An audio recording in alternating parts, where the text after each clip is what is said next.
Nah, kali ini kita akan belajar sistem yang lain yang tidak kalah pentingnya, yaitu sistem endokrin. Nah, sistem endokrin ini kalau kita ingat di slide pertama itu bagian dari sistem glandular. Itu kalau mau disebut sebagai di dalam satu kota, nah dia adalah pemerintahnya gitu ya. Dan sistem endokrin ini sangat penting sekali di dalam tubuh kita gitu. Nah, strukturnya apa saja? Strukturnya itu kelenjar pituitari, itu ada di bagian kepala. Nanti di modul berikutnya kita akan mempelajari dengan lebih lanjut lagi.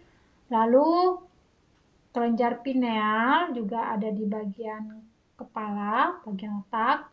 Lalu tiroid, ini yang sesuai dengan gambar. Lalu paratiroid, itu yang di belakang tiroid. Lalu timus, lalu adrenal, pankreas muncul lagi di sistem endokrin. Tadi adanya juga di sistem pencernaan, sama seperti timus, muncul lagi di sistem endokrin. Berarti seperti kayak dia itu dua fungsi gitu ya. Baru kelenjar pada mukosa kolon. Jadi di mukosa kolon itu ada kelenjar, lalu ovari dan testes gitu ya. Jadi ini adalah struktur-struktur yang menyusun dari sistem endokrin. Nah, fungsinya apa? Fungsinya itu regulasi seluruh aktivitas tubuh. Nah, seluruh aktivitas tubuh. Jadi dia kayak master gland-nya gitu. Dia adalah pemerintahnya gitu. Jadi seluruh aktivitas tubuh kita, nah sistem ini yang akan meregulasinya gitu, regulatornya. Lalu mengaktifasi hormon, neurotransmitter, steroid dan lain-lain. Nah, jadi dia tugasnya itu sebagai aktivator dari hormon neurotransmitter yang dihasilkan oleh kelenjar adrenal, lalu steroid.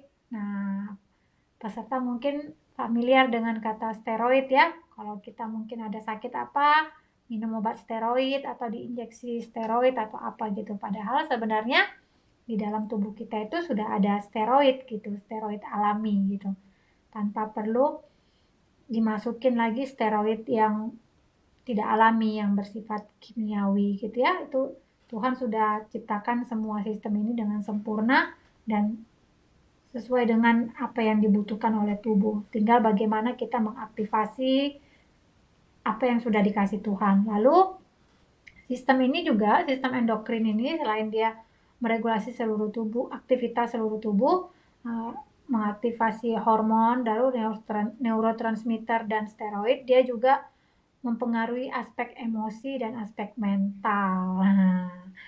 Jadi ini harus diingat nih bahwa ketika emosi kita lagi tidak stabil atau kita lagi happy atau mental kita lagi down, nah maka sistem ini berperan gitu, berperan besar untuk untuk mempengaruhi aspek emosi dan aspek mental kita.